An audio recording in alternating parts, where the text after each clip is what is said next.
All right, welcome back to the Command Your Brand Show, where in this show, we actually talk with CEOs, founders, authors about what they do, who they are.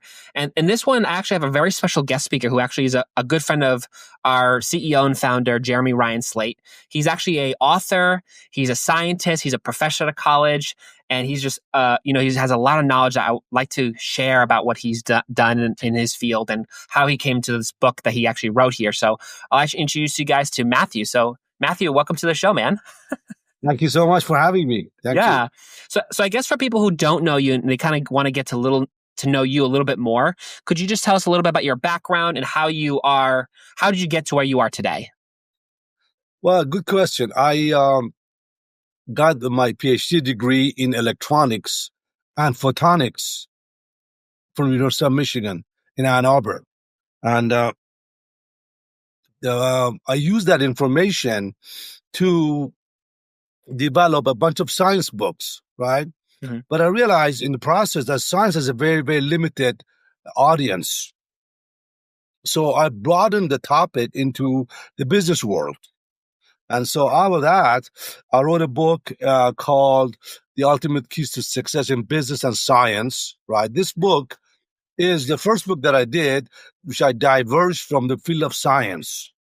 So all my life, I was in the scientific arenas, dealing with engineering materials. So now that was the first time I saw that I could become an author in the field of, in the business work, and how I can use my knowledge of exact sciences, how it applies and parallel universe to that, the business world. So I developed this whole technology around how to become a businessman, a successful businessman, using sciences. Wow, that's interesting. And how did you, at what point did you discover, wow, people need to know this? Like, how did you figure that out? It's a good point. Very good question. Because you know why? Originally, back in 1998, this is about 26 years ago, I was just an engineer, right? I didn't realize that the people out there needed information. I thought everyone knew everything. So I did a course, it's called Key to Life, which really changed my whole view of things. I started seeing, wait a minute, I could simplify these complicated topics. So I wrote my first book with Prentice Hall. That's called, of course, it's called Radio Frequency and Microwave Electronics. I published it, but off of that publication, the chapter 1 of that book, we talked about the foundation of life.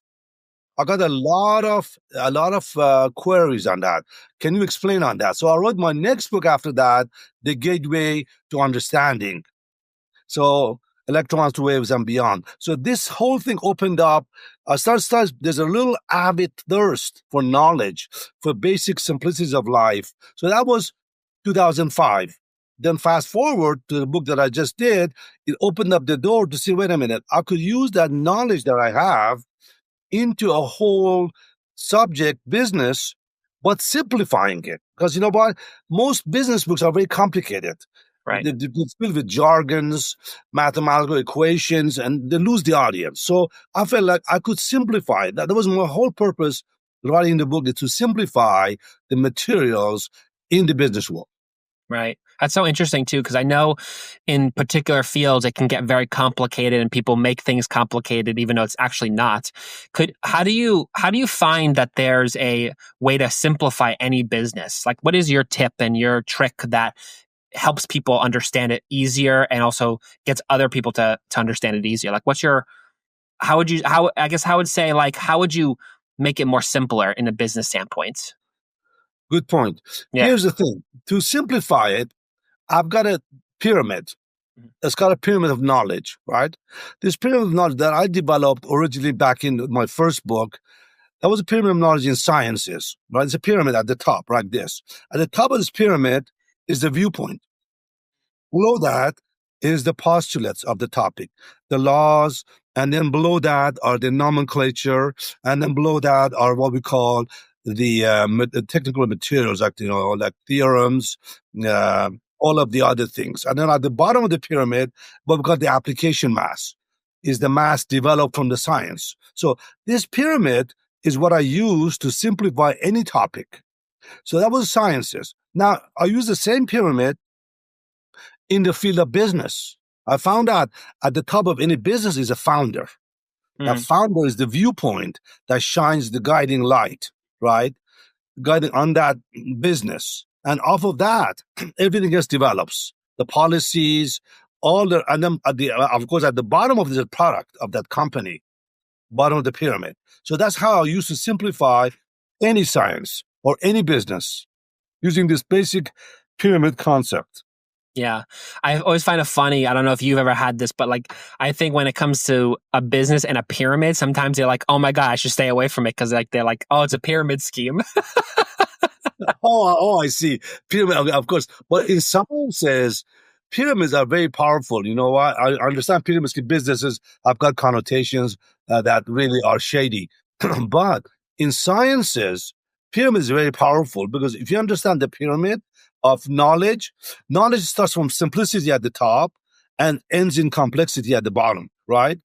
The complexity part of it at the bottom has got a lot of mathematics in it. It's very complicated. But at the top of the pyramid is simplicity, which is the thought, the idea, right? So off of this pyramid, I developed 10 keys to success. The 10 keys to success are shown in my book, right? In this book, there are 10 keys to success. At the top of them, the very first key that you need to know is what we call the viewpoint. The viewpoint is the essential part of any part of sciences, business, or your personal life. Doesn't matter what it is. That viewpoint is essential for the guiding, as a guiding light, right? Mm-hmm. But once you have that key number one, then you kind of go to key number two, which is what? Gathering knowledge. You know, we all want to gather knowledge, right? Knowledge is an essential key. And that's one of the things in this podcast I want to emphasize. Knowledge is the second key on the ladder. Bottom of the pyramid, the same ladder on the pyramid. So that second key, of course, the key goes on all the way to the bottom, and the key number 10 is the legal and the ethics key. Because you can have everything in the world, but the last key, it sets the stage correctly. You know what I'm saying? So the key number 10 is the legal and ethics key, where you have to perform a business that legally and ethically correct. If it's not done like that, your whole business philosophy is not valuable and is not considered basically a surviving type of business. Right. And I think it's kind of interesting too that you mentioned about this pyramid is like you need all these things to be successful. I've talked to a lot of, business owners and CEOs, and it's really funny is they always have this common thing, which I don't even know where it came from, but people think like the most money that you have makes you successful, or like you are successful when you have the X amount of money. Right. Like, why do you think that's a bad thing, a bad concept to have, or is it more than just money in terms of success? Well, the focus on money is wrong because money is a byproduct of something else. See, money is an inflow particle, right? The outflow is what's important. So when you focus on money purely as an inflow particle, you're missing the boat. Right. Because money comes in when you outflow. So what you need to do, you need to focus on the outflow, your production, right? Money would automatically come in. So people who focus on money, the most of the time, don't have the money. That's what, you know what I'm saying? That's what the problem is. They don't have the money because it's the wrong focus. The right focus is focus on production. You know what I'm saying? Mm-hmm. And once the production is in, so then the money will come in. So if you put, of course, a lot of people consider their idea of production is different than my idea of production. My idea of production is to produce something which is valuable to the society, right? Right. Now, somebody may have another idea of production, may say, well, production means to me, I need to go out and scam somebody and create some elaborate method to scam money from that. That's my way of production. But that's not really legally, because key number 10 is violated. You know that? Right. So the key number 10 is violated, that is not automatically a valid business. So money focus is the wrong focus. And I think most people who want to learn something I think they should start focusing on what their passion is, what they love to do, right? Focus on that. And money as an inflow particle will flow in automatically. It's just like natural law of life. When you outflow, the inflow would be money. So when you focus on the inflow without outflowing, guess what? The inflow would not come in either because you didn't outflow anything. Right. And how would you say, in terms of, because obviously you've written these books in terms of, from a scientific background, I pretty much assume. Yeah. How would you say knowing the science of these things would help a business owner in terms of getting their products out, but also how they can actually run their business? Good point. Most businesses, most business people don't know sciences, unfortunately. That's what I found out. Most people who are in business, they know very little science. And most scientists know very little business. You see the problem? So there's a kind of a disconnect here between the scientific community and the business community. In my view, the successful person should know both. Should know the business side and the science side. Because even though they may not necessarily be a full scientist, but any business today, if you look at any business today, there's a technical side to it, and there's the business side to it. Take car business, for example. Car business, okay, we know cars don't run without a science behind it. You know that. So for a business owner to come in and not realizing there are different types of car technologies, there's a hybrid, there's a EV, electric vehicles, there is hydrogen powered, and there is all types of, there's gasoline powered, and not realizing the technology behind the car that he's selling, right? And going into business without amply manning that station of technical side. So he's fool because he will fail the business because he knows the business. He's focusing on that money flow, but his technology is changing and is not prepping up for that technology change, then he will lose. So in my view, you need to have both sides. Even if you cannot master the subject of sciences as a businessman, still is good to have somebody mentoring you on the scientific side. You know what I'm saying? This cannot be purely business. I've seen a lot of people in business purely talk about how to do something business side, right?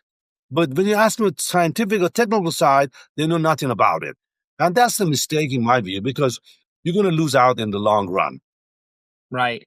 I think it's so important too, as a CEO and founder of a company, like you need to have, the scientific expertise in it and also the actual ability to run people, because it's like, if you don't have any of those, then it's like, you can't really run a business without them. And these are all vital points. And I'm sure in your book, you go into those points of like how to actually run the business, which I think is very, very brilliant. And you know what to do in any circumstance and what the keys are to be having a successful business. Yeah, the keys, let me briefly tell you what the keys are, because a lot of people may wonder, how do I become successful? Well, there are 10 keys. Key number 1 is the viewpoint. We talked about it. Key number 2 is what we call knowledge. You need to gather knowledge. That's why you go to school. You go to school to get the knowledge, right?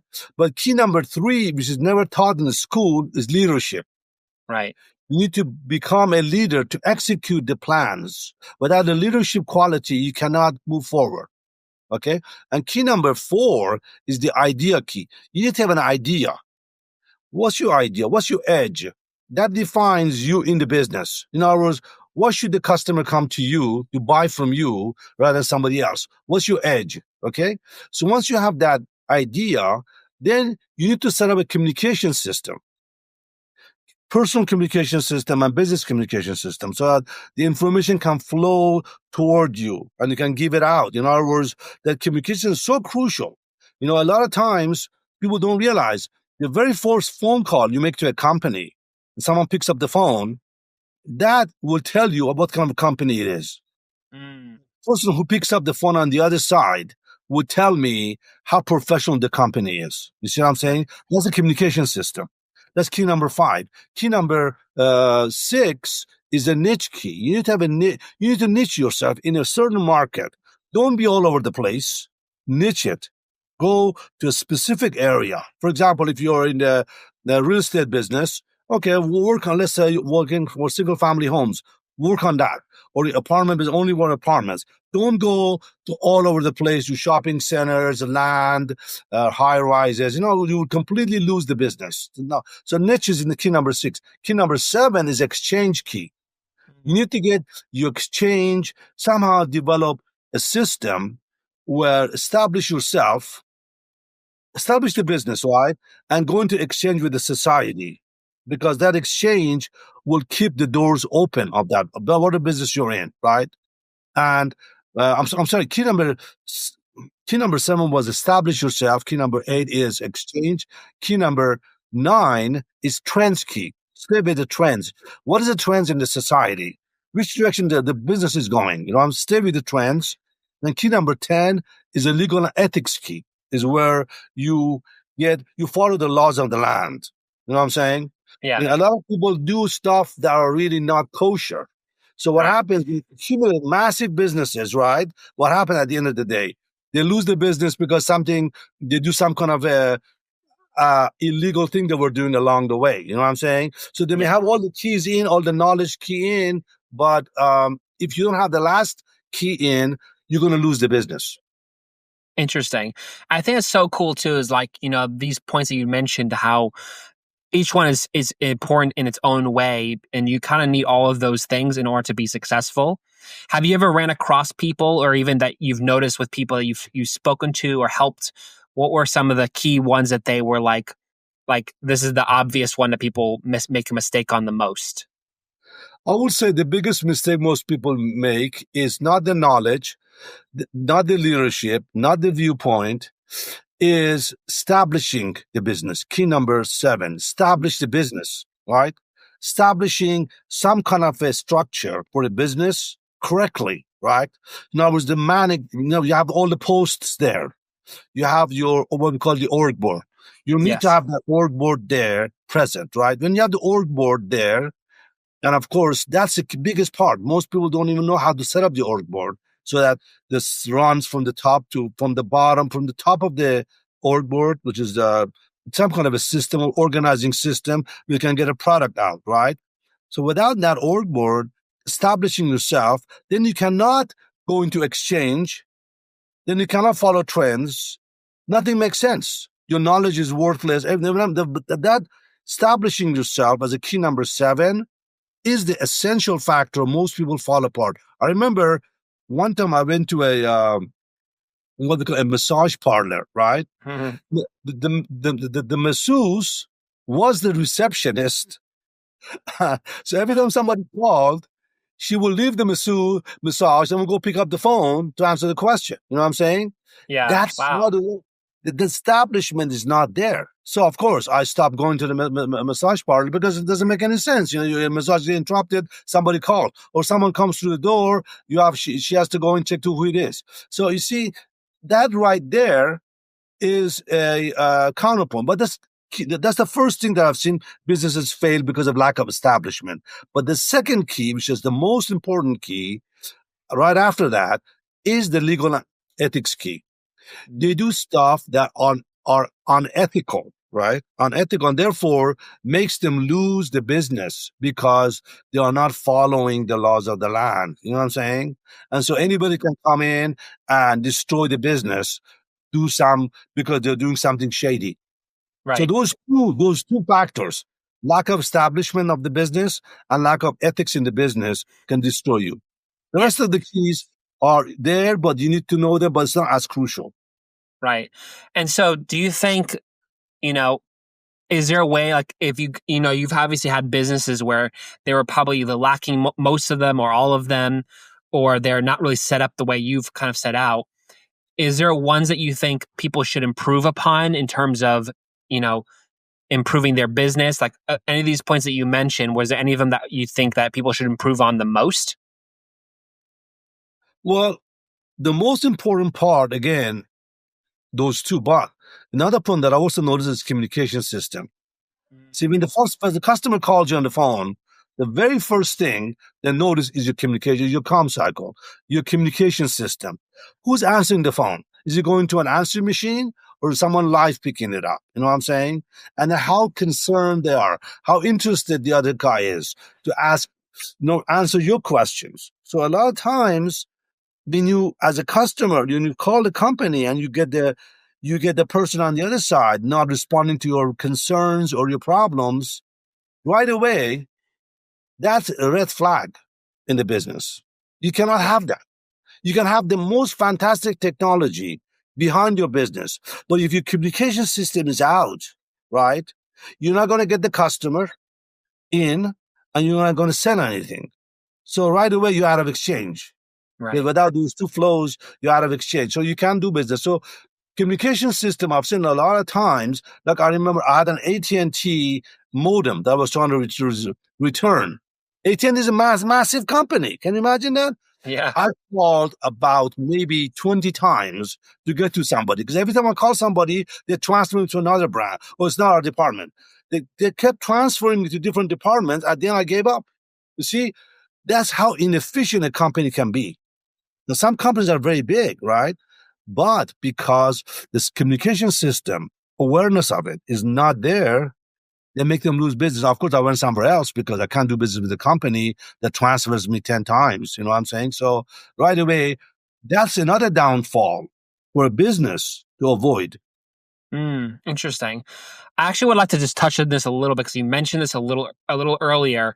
Was you're talking about an organizing board or an org board? I guess you mentioned. Could you kind of describe a little bit about that? Because I'm kind of curious what that is for you, and how you think it would help people in terms of who have bigger businesses or even just a business, how they can what that is. You know. Well, I think you should organize your business basically. Or you see, any business has got basically two things: customers, right, and products.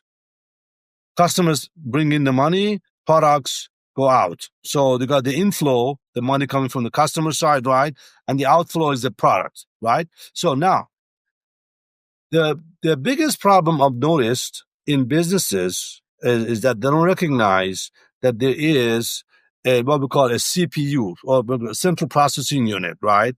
The CPU is the company, right? But the main function of the company is production and sales. And everything else should be geared around those two factors. When you lose sight of the fact of production and sales, everything else falls apart. Because you know why? Production and sales is the center core of your operation, right? Particularly sales.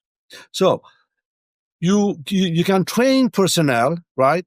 You can have a lot of other activities, but you need to focus on those two issues: the products, production, and the sales of the production, and gear up. Everything is around this hub to survive in the market, right? If you cannot get yourself around those two concepts correctly, you're going to go out of business. Imagine if your production is not there and sales are not there, you're going to be out of business. So those are the main two things you need to focus on, and everything else around it, you can develop a whole bunch of teams, right, around these two factors to support it. So you need to have the main focus, always the main focus, and have the supporting team, but we've got the supporting cast. Could be the technical side, the training side, could be demonstration or dissemination of information or products. All of these should be centered around these two operations. And if you can do that, you'll be successful, because you got what we call the first thing the first, and that's what matters. You need to put the first thing first, and then everything is around it. So the order of priority in business should be production and sales. Of course, the biggest part of that, which most people don't realize, is customer service, because that's when the customer gains confidence in you as a producer. If something goes wrong, you need to stay behind the product. You know what I'm saying? Yeah. Don't just sell the product and walk away, because what if the product is faulty? Something's wrong, and if there's nobody there, this is why most customers don't most customer service people in the business don't realize customer service is crucial to the business success. Because you know why? You can produce a million. Let's say in the shoe business, you produce a million shoes, right? But if you don't have it, but it's called an open loop system, right? Yeah. If you have a customer service to close the loop, in other words, people find the shoes faulty, something wrong with it, returning it or fixing it, then the word gets out that you're irresponsible production, and guess what? Nobody would buy your shoes anymore. Your sales drop, your production goes out the door, because you can produce all the shoes in the world, but no one's buying it. Right. I think also too, it's like there's also a, I forget where I read this, but it's more of you have to put the responsibility of the person to really just actually take care of people that are actually like take care of your clients or take care of your people who are your customers who are you're selling to, because you lose them otherwise, and they think you really don't care. You're just there for the money. Exactly. This comes from sciences. In sciences, by the limited, in sciences, you can have an open loop amplifier, right? You can create a gain of a million. It's an operational amp, that's an op amp. A million gain. But the moment this gain is very, very large, but the bandwidth is very small. Let's say in the electronics world, could be 10 hertz. Right. 10 hertz of bandwidth, but a million gain. Okay? I don't know anybody wants an amplifier with the 10 hertz of bandwidth, million gain, because it's no use, right? But the moment you put a feedback loop into it, right, you bring the gain down, your bandwidth increases. Okay? So it's the same thing in business. You can have production with no feedback. Feedback loop is the customer service, by the way. The customer service is the key part. But you can have production without the feedback that will produce a lot. But without the feedback, it has a limited longevity. The longevity that's got the bandwidth. Right there would defeat your purpose. If you want to stay in the long haul in any business, you need to have a positive feedback loop, or positive or negative, depending on what you want to do. In this case, here's the thing. A positive feedback loop may not work in this case because it will increase the gain further. But you want a negative feedback. The customer service, it looks like a negative feedback. You know why? Because it costs you money to have a whole system for feedback, right? The whole trained team that sits there handles the customer service. It looks like taxing the system, isn't it? So you're losing money on the customer service, right? But that's not the purpose. You need to have that in there to reduce the gain. It means what? Production. Gain is production. When you reduce the production and the feedback is in, then what happens is that now your gain drops, your bandwidth increases. Your bandwidth is your longevity. You see what I'm saying?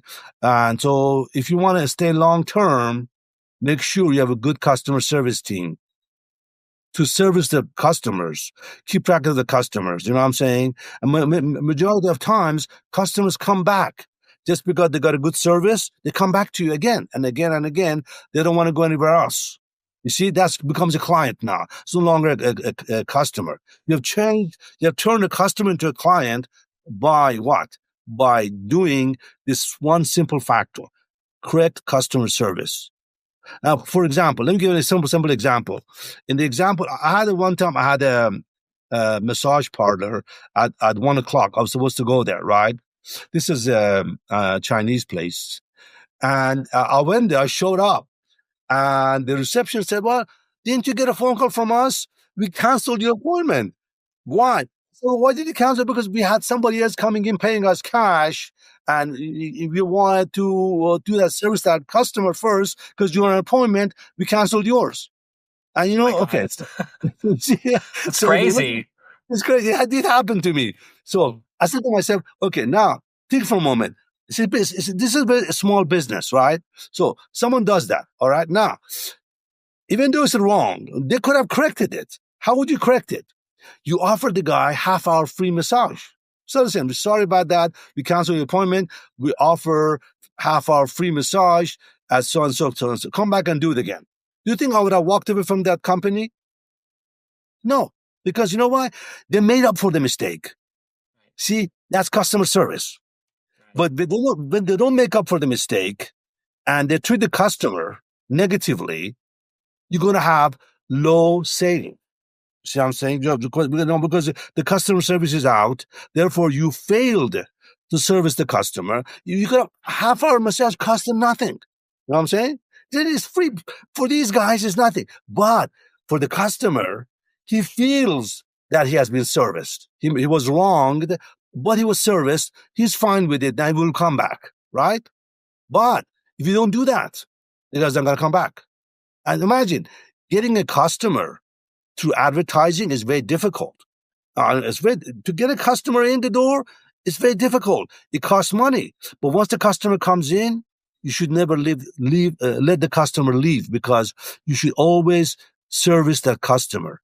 Because, lead generation and bringing somebody in is very expensive. So these are the lessons that most small businesses don't know. And that's how they fail. Wow.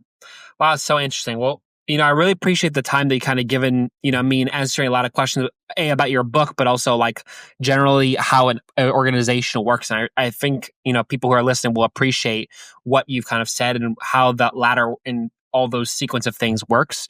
I guess for people who want to reach out to you or want to kind of get in touch with you or maybe get your book, where's a good place they can reach out to you?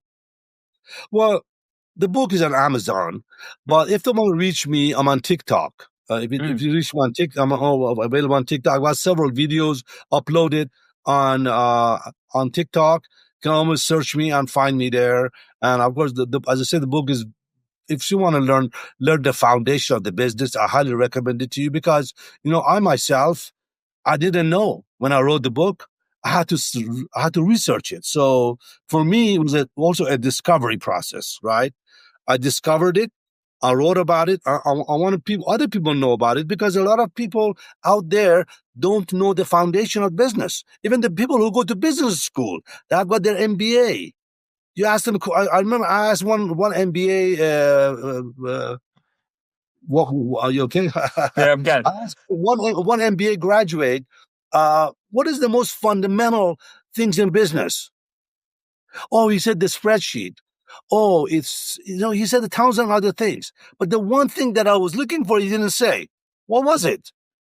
The most fundamental thing in business is exchange. Right. He didn't know it. He's got a high degree, right? He didn't know the foundation of business. So that's how I think business owners fail, not realizing the fundamentals of the business. And that's where the failures lie. It's not in the advanced concepts, it's in the fundamentals. Failing to understand the fundamentals is deadly. Wow. Well, that's awesome. I really love that. I think also you coming to my show, and I really appreciate the time you kind of given me and everyone who's kind of listening to what you kind of have to say about that. And I think it's a good view to have being, between a professor and a scientist, and also someone who's written a book about business. And I think that's so important. So I really appreciate the time you kind of given us.